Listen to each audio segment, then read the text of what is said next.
This video is sponsored by Async art. Async art is rare, programmable art running on a blockchain that's split into dynamic layers. These change over time, affecting the overall image. This means the art evolves, reacting to external data, whether that's the weather, the date, or even crypto prices. Two artworks worth highlighting are Micah Johnson's Sovereignty. This reacts to the date, and on the birthday of the two brothers in the artwork, it reveals a QR code allowing you to donate Bitcoin to them. The second piece is a collaboration between Trevor Jones and A Lot of Money called ETHBoy. You can check out all this groundbreaking programmable art at async.art. That is ASYNC.art. Thanks for the sponsorship. Hello and welcome to Blockchain Gaming World, the YouTube channel all about blockchain games. Please do subscribe. I'm John Jordan, and in this video I'm going to be having a look at this post on Medium from MEGACRYPTOPOLIS. So MEGACRYPTOPOLIS has been a game that's been around for a couple of years actually in the blockchain game space. As we can see here, it actually says started early in 2018, so actually more than a couple of years.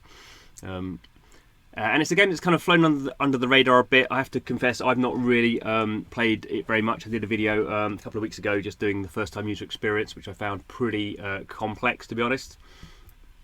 But they are a team who are building some interesting stuff, and I think they are a team with a community of people who are playing this game, even though it's perhaps, I would say, not yet one of the most polished experiences. But I think in blockchain, what we really see is kind of teams who are really committed to the space, and they start off with something what we might call minimum viable product. They start off with whatever they can do at the time, and they just keep building, and if they're successful they keep attracting more community, and the product gets more polished, potentially more complex as well. I mean, certainly MEGACRYPTOPOLIS started off as a 2D game, and now is for the last kind of year or so has been a 3D game. It's also cross-chain, so it runs on Ethereum and Tron. And I think EOS as well is coming, perhaps. But I kind of, even though I don't know very much about this game, what I did like about this this Medium post was it kind of showed the vision of what they're doing. So I'm not really going to go into detail. I don't know very much about the game in terms of how all the bits work. But what I quite liked was the vision of what they were showing in terms of where they were going to go. And I don't really like the terms multiverses or metaverses, or all these kind of things get thrown around. I think that's a little bit pompous, but you can kind of understand why these phrases are important to game makers, because they are basically, it means persistent worlds where lots of stuff other than the game can happen. Right, we're just going to go through this. It's kind of what it looks like. So one of the key things certainly for a lot of the early blockchain games that launched on Ethereum, like MEGACRYPTOPOLIS, was it was very hard to do free to play because you were running on the Ethereum blockchain, and that required gas fees. So free to play wasn't something a lot of games focused on, and even now most of these games do have some sort of free to play. It's not on chain. It's like an off chain centralized experience that then can entice people to this is what the game is. But then in order to play the game properly, you need to buy some sort of NFC. So in order to play Axie Infinity, at the moment the battle bit, you need 3 Axies. That's what a team is. So you can have 3 off-chain Axies that you play the game, but you're not really, you're getting the gameplay, but you're not getting the full experience until you pay. So free to play is still a big issue for people, and certainly MEGACRYPTOPOLIS. When you first go in and play it, is pretty much, certainly on Ethereum at the moment, unplayable because of high gas prices, and it is confusing. But it's good they are thinking about free to play.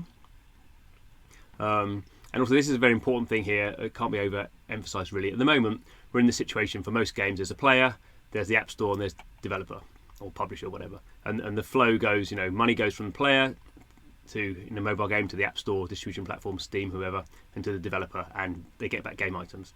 What we're looking at in blockchain is, there still might be distribution platforms there, but what can happen now is player to player. So you have player to player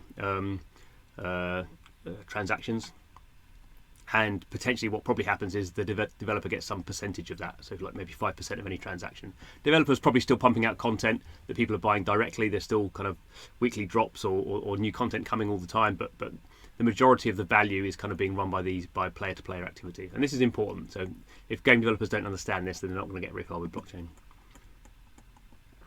So everyone talks about mass adoption. I mean, people have different views on, is mass adoption 100,000 players in a blockchain game, which we're not even close to yet, or is it 1 million? And obviously, depending on your ambition, we will see. So what's interesting for particularly for MEGACRYPTOPOLIS and other Ethereum-based games is gas prices have basically killed them for the last 6 months. So they're looking for scaling solutions. Some people like Axie Infinity are building their own. Other people have had, actually Axie Infinity again, there's been different solutions in the past. Loom Network was very popular at the start of the year. That's kind of gone away, not focused on games anymore. Matic has kind of replaced Loom. It's up and running. You can use a game like Blockchain Cuties is running on the Matic network. If you can set up a Matic wallet, which isn't like super complicated, but it is fairly conceptually complicated, I have to say. It's really good to play Blockchain Cuties on that because there's no gas fees or very low gas fees, and it happens effectively instantaneously. 0x Universe, another Ethereum-based game now running on Matic. So we're starting to see that, and that will in some ways help us. The problem with Matic is it's still the onboarding is quite difficult for mass adoption, I think. But anyway, I'm not a game designer. So what I like about this is it's talking about free to play a lot, and it's talking about the players are creating things, not necessarily the game studios. And this is, I think, the broader thing for blockchain games is players are not only transacting amongst themselves with game items, but pretty much every blockchain game is to a lesser or greater extent a user-generated kind of content universe.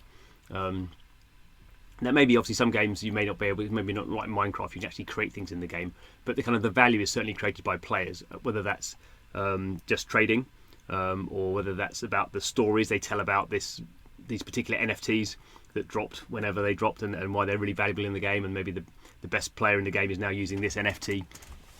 It can be, user-generated content can not just be game content. It can be the stories and the communities that are built around it, and obviously community is a more broad user-generated content that we have in every game. Every game has a community. It might be a big community or a small community or a bad community, toxic community, or a very friendly community. But this is kind of, developers have to be thinking about this sort of stuff now. And we're going to go in, goes into a lot of detail here about exactly how it's going to work with MEGACRYPTOPOLIS. And this is how so players at the moment, players can have buildings to rent, they can produce resources, they can open offices, manage corporations, but now you're going to have these game items produced by players, and so there's an example here of kind of like players buying things off other players through a store run by players, and we have this kind of idea of custom buildings constructed by blocks. So there's this idea, MEGACRYPTOPOLIS, because it's a building game, a bit like, broadly in some degrees looks like The Sims, and has some broad elements from there. It's a lot about buildings, so that's kind of where they focus on it. And you have to get materials, wood, steel, things like that, in order to build up these things. So there's almost like a tech tree sort of thing. It's a material tree, and there are also free-to-play materials as well. So this is kind of interesting that it's mixing kind of off-chain and on-chain, which I think is where we have to go, really. Obviously, the players won't know that, but in terms of our design, potentially with new blockchains, you can have everything on-chain because they're very fast and everything's very cheap. But even with things like Solana or Flow, it still might be simpler to have stuff happening off-chain if it doesn't need to be on-chain. So that's an interior. I don't think they have interiors at the moment in MEGACRYPTOPOLIS. So here we go. Custom buildings, interiors, missions. So there's a whole bunch. This is like a big bunch of stuff that they're trying to do. This is going to take a while. This is probably still not a metaverse in the kind of in the sense of a kind of what Fortnite are trying to build. This is still very quite game focused, really. But this is opening up. And the developer is obviously doing these things, but at every stage they're opening up to players, and particularly here where we have crafting, where players are crafting in-game items, and governance is obviously the key thing. And I think for blockchain games, that's where a lot of the focus is going to be, probably not in the next year, but over the next kind of 5 years. Is how do we make these games and then hand over control to the community. And some of those games, some games will obviously die on the way they handle governance, and their communities for some reason get it wrong, and it goes horribly wrong, and it can't be resurrected or fixed.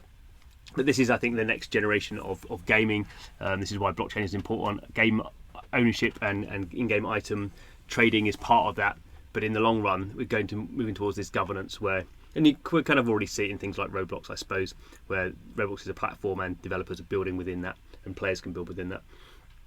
And at some point, why don't those are the people who are making value in the game? Why don't they have a seat talking formally about where the product is going? And I think blockchain will allow us to do those sort of very soft things in a way that pretty much is impossible otherwise.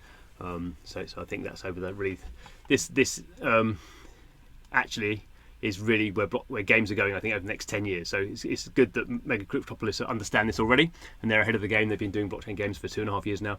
Obviously they're doing a very specific sort of game, but this kind of flow is, I think, where we're seeing the whole games industry going. So I think that was just what I wanted to say. That appealed to me,